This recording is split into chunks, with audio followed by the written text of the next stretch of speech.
अस्सलाम वालेकुम स्टूडेंट्स। आज की वीडियो में हम एक्सरसाइज 1.2 कर रहे हैं। केपी के बोर्ड की टेक्स्ट बुक है ये। इससे पहले जो इंपॉर्टेंट पॉइंट्स थे वो मैं अपनी प्रीवियस वीडियो में बता चुकी हूँ, जिसमें हमने टाइप्स ऑफ मैट्रिसेस को डिस्कस किया था।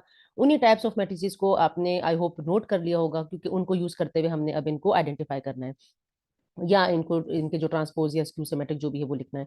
जैसे यहाँ पर फर्स्ट क्वेश्चन में कहते हैं कि write transpose of the following matrices.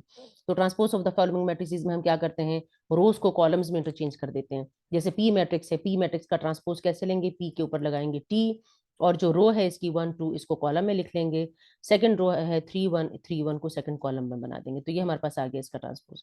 इसी तरह से सेकंड वाले को देखें, क्यू को, क्यू का ट्रांसपोज हमारे पास आएगा क्या, एल एम जो है वो हमारे पास रो में है तो हम लिखेंगे एल एम कॉलम में, और हमारे पास एन पी सेकेंड रो है तो हम एन पी को सेकेंड कॉलम में लिख देंगे। इसी तरह से आपके पास ये एस वाला मैट्रिक्स है, एस वाले मैट्रिक्स को देखें, एस का ट्रांसपोज हम लेंगे तो क्या बन जाएगा, -5 1 रो में था तो -5 1 को कॉलम में लिख दें। -2 1 रो में है तो -2 1 को सेकंड कॉलम में लिख दें। 4 4 जो है थर्ड रो में है तो 4 4 थर्ड कॉलम बन जाएगा। इसी तरह से टी मैट्रिक्स को देखें, टी मैट्रिक्स जो है वो किस तरह से बन जाएगा, एक स्क्वायर मैट्रिक्स है तो इसकी शेप नहीं चेंज होगी। यहाँ पर हमारे पास आ जाएगा 6 7 8, तो 6 7 8 को ऐसे लिखेंगे हम, ठीक है, कॉलम की शक्ल में। 13 1 एंड 3 तो 13 1 एंड 3, 2 4 एंड 5 तो 2 4 एंड 5 इस तरह से कॉलम की शक्ल में लिखेंगे। ये हमारे पास आ गया ट्रांसपोज इसका matrix.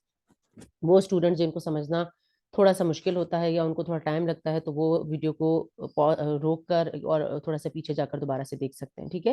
Which of the following matrices are transpose of each other. यहाँ पर ट्रांसपोज फाइंड आउट करना था और यहाँ पर कहा है कि इनमें से कौन कौन से एक दूसरे के ट्रांसपोज है। तो हम देखते हैं, पहले वन वाले को चेक करते हैं। वन में ए मैट्रिक्स दिया हुआ है, इसकी फर्स्ट रो है A1 A2, तो हम देखते हैं कि बाकी सारे तो नंबर्स वाले हैं तो वो तो ये हो ही नहीं सकते इसके ट्रांसपोज। तो इसमें देखते हैं A1 A2, इस मैट्रिक्स में देखो A1 A2 कॉलम की शक्ल में लिखा हुआ है, यहाँ रो की शक्ल में, यहाँ कॉलम की शक्ल में। इसी तरह से B1 B2 यहाँ रो में है सेकंड रो, यहाँ पर B1 B2 सेकंड कॉलम में। तो ए और बी एक दूसरे के ट्रांसपोज हैं, देखो are transpose of each other.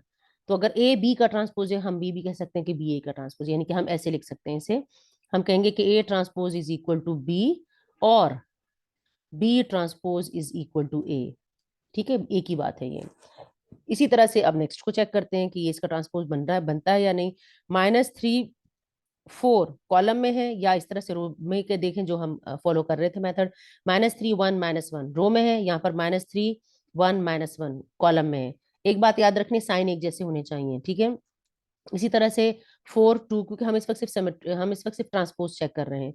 4 2 7, तो 4 2 7 यहाँ रो में है, 4 2 7 यहाँ कॉलम में है। तो सी और डी एक दूसरे के ट्रांसपोज, यानी कि हम कहेंगे कि C transpose is equal to D, और D transpose is equal to C, एक ही बात है, ठीक है। तो अब हम नेक्स्ट क्वेश्चन की तरफ चलते हैं। नेक्स्ट क्वेश्चन में क्या कहते हैं कि यहाँ पर इसको थोड़ा सा स्क्रॉल डाउन करते हैं और नेक्स्ट क्वेश्चन की तरफ चलते हैं। क्वेश्चन नंबर 3 और 4, आई थिंक 3 और 4 पे एक्सरसाइज खत्म हो रही है। तो क्वेश्चन नंबर 3 देखते हैं। क्वेश्चन नंबर 3 में क्या कहते हैं कि which of the following matrices are symmetric. Symmetric matrix के लिए हमने क्या पढ़ा था कि सिमेट्रिक मैट्रिक्स वो मैट्रिसेस है जिसमें ट्रांसपोज देने से कोई फर्क नहीं पड़ता, एक जैसे रहते हैं। तो हम ए को चेक कर लेते हैं, ए को चेक करते हैं, हम कर रहे हैं क्वेश्चन नंबर 3 इसका पार्ट 1। ए मैट्रिक्स का ट्रांसपोज देते हैं, अगर ये वापस ए की इक्वल आ जाते हैं तो हम कहेंगे कि सिमेट्रिक है। 5 - 7 रो में है तो 5 - 7 को कॉलम में लिखें। 1 - 1 5 रो में है तो -1 5 को कॉलम में लिखते हैं, ठीक है। अब आप देखें कि क्या ये मैट्रिक्स ए की इक्वल है, ए की इक्वल तो नहीं आ रहा। 5 ए में तो 5 - 7, तो यहाँ पर तो इस तरह से बिल्कुल डिफरेंट है एक दूसरे से, ठीक है। तो ए ट्रांसपोज जो है वो इज नॉट इक्वल टू ए है। दिस इम्प्लाइज कि ए इज नॉन सिमेट्रिक भी हम इसे कहते हैं, ठीक है। या आप सिंपली ऐसे भी लिख सकते हैं कि A is not a symmetric matrix. इसी तरह से अब बी को देखते हैं, बी ट्रांसपोज लेते हैं। बी का ट्रांसपोज क्या आएगा हमारे पास, -1 2 रो में है, -1 2 को कॉलम में लिखें। 2 3 रो में है, 2 3 को कॉलम में लिखें। अब चेक कर लें कि ये इसके जैसा है या नहीं, तो देखें बिल्कुल सेम है दोनों। वापिस बी आ गया, यानी कि बी ट्रांसपोज जो है इक्वल टू, इसकी जगह इसका नाम लिख दें बी, तो बी ट्रांसपोज बी के इक्वल आ गया। तो this implies B is symmetric, B is asymmetric matrix, पूरा सेंटेंस आप लिख दीजिएगा, ठीक है। इसी तरह से सी को देखते हैं, सी का ट्रांसपोज देते हैं। सी का ट्रांसपोज देंगे तो हमारे पास क्या आएगा, सी का ट्रांसपोज, ये वाला पार्ट अब मैं कर रही हूँ। सी का ट्रांसपोज देते हैं तो आएगा 3 4, यहाँ पर लिख देंगे कॉलम में।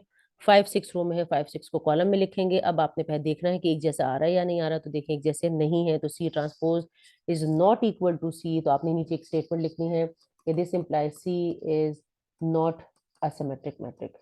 ठीक है, not a symmetric matrix, symmetric matrix. इसी तरह से अब डी पार्ट को देखते हैं, डी में क्या है, डी का ट्रांसपोज लेकर देखते हैं। 1 2 3 रो में है तो 1 2 3 को कॉलम में लिखें। 4 5 6 ये तो वैसे भी पता चल रहा है कि नहीं होगा, क्योंकि सिमेट्रिक मैट्रिक्स के लिए हमने कहा था कि सिमेट्रिक मैट्रिक्स जो है वो स्क्वायर होते हैं, स्क्वायर मैट्रिसेस होते हैं, तो ये तो वैसे भी नहीं है, तो आप डायरेक्ट भी लिख सकते हैं। ठीक है, 4 5 और 6, या आप ऐसे कर लें, ये नॉट इक्वल टू डी है। ठीक है, या आप डायरेक्ट स्टेटमेंट भी लिख सकते हैं, आप कहेंगे कि since D is not a square matrix therefore it can not be a symmetric matrix, क्योंकि सिमेट्रिक मैट्रिक्स की डेफिनेशन में है कि symmetric matrix is a square matrix.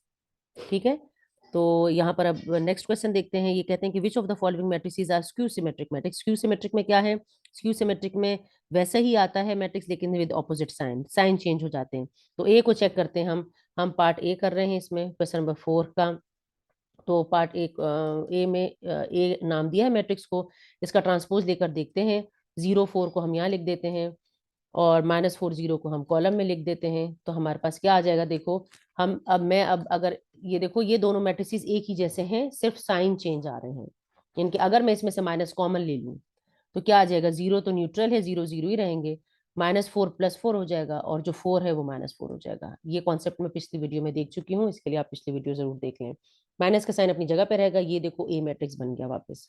ठीक है, तो ए लिख दिया मैंने। तो A transpose is equal to -A, this implies कि A is a skew symmetric, skew symmetric. ठीक है, इसी तरह से बी को चेक कर लें आप लोग। बी में क्या करेंगे, हम ट्रांसपोज लेंगे और बी के ट्रांसपोज को देखेंगे। 0 -5 रो में है, कॉलम में लिख लें। 5 0 रो में है तो 5 0 को कॉलम में लिख लें। अब देखो ये दोनों मैट्रिसेस एक ही जैसे आ रहे हैं विद ऑपोजिट साइन, तो इसमें से माइनस को कॉमन ले लें। माइनस कॉमन आप लेंगे तो ये आ जाएगा 0, नेगेटिव जो है वो पॉजिटिव हो जाएगा और पॉजिटिव नेगेटिव हो जाएगा जब हम कॉमन लेंगे। ठीक है, तो ये किसकी इक्वल आ गया, देखो अब ये एग्जैक्टली बी बन गया, तो माइनस का साइन अपनी जगह पे रहा, इसकी जगह मैंने बी लिख दिया क्योंकि बी के इक्वल है। तो B transpose is equal to minus B हो गया, तो यही स्टेटमेंट आपने यहाँ भी लिख देनी है कि B is a skew symmetric matrix. इसी तरह से अब नेक्स्ट पार्ट को देखते हैं। नेक्स्ट पार्ट में क्या कहते हैं, इस पार्ट को देखते हैं। तो 7 में सी पार्ट जो है, 4 में सी पार्ट, 3 पार्ट जो है वो क्या है, सी मैट्रिक्स है, ट्रांसपोज दें। और सी मैट्रिक्स के ट्रांसपोज का क्या आएगा, 0 7 0 7, इस तरह से आ जाएगा। रो को कॉलम में लिख लें, यहाँ भी रो को कॉलम में लिख लें, 7 0, तो देखो एक ही जैसा बन गया है, वापस वही बन गया। तो सी ट्रांसपोज, लेकिन वही हमने स्क्यू सिमेट्रिक पहचानना था, ये तो वापस वो बन गया, यानी कि सी ट्रांसपोज जो है वो सी की इक्वल आ गया, जबकि हमें क्या चाहिए, स्क्यू सिमेट्रिक की डेफिनेशन में था कि सी ट्रांसपोज माइनस सी की इक्वल होना चाहिए। दिस इंप्लाइज कि C is not a skew symmetric matrix, it is a symmetric matrix. इस तरह से लिखें इसे। ठीक है, आपने लिखना है is not a skew symmetric matrix। ठीक है, तो इसके बाद डी डी को देखते हैं। डी में हमारे पास ये मैट्रिक्स है, ये वाला पार्ट अब देख रहे हैं हम। डी ट्रांसपोज लेते हैं इसका। 0 3 2, तो 0 3 2 हम लिखते हैं। -3 0 1, -3 0 1 कॉलम में लिख लें। -2 -1 0, -2 -1 0, ये हमारे पास आ गया इसमें। अब देखो दोनों मैट्रिसेस बिल्कुल एक जैसे बन गए विद ऑपोजिट साइन, यानी कि मैं अगर इसमें से माइनस कॉमन ले लूँ तो 0 0 ही रहेगा। 3 -3 +3 हो जाएगा, जो पॉजिटिव है वो नेगेटिव हो जाएंगे जब माइनस का साइन मैं कॉमन लूंगी इसमें से। ठीक है, और जो नेगेटिव है वो पॉजिटिव हो जाएंगे। 0 1 -2 -1 और 0। तो देखो अब ये एग्जैक्टली डी के इक्वल आ गया है, तो ये माइनस का साइन अपनी जगह पे लिखें और इसकी जगह डी लिख दें, और ये ऊपर से चलता आ रहा है डी ट्रांसपोज, डी ट्रांसपोज। तो देखो डी का ट्रांसपोज -डी के इक्वल आ गया। तो दिस इंप्लाइज, यही स्टेटमेंट आपने लिखनी है, नॉट का साइन आपने हटा देना है, आपने लिखना है कि D is a skew symmetric matrix. ठीक है, तो यहाँ पर हमारी एक्सरसाइज 1.2 कंप्लीट हो गई है। नेक्स्ट लेक्चर में हम नेक्स्ट एक्सरसाइज देखेंगे, एक्सरसाइज 1.3। तो अगर आप न्यू है चैनल पे तो चैनल को जरूर सब्सक्राइब कर लें और बेल आइकन प्रेस कर लें, ताकि आपको हर नई आने वाली वीडियो जो है फौरन से मिल जाए, और आप जो है वो एसएलओ बेस्ड पेपर के लिए बिल्कुल रेडी हो जाएं और अच्छे मार्क्स लेकर पास हो जाएं।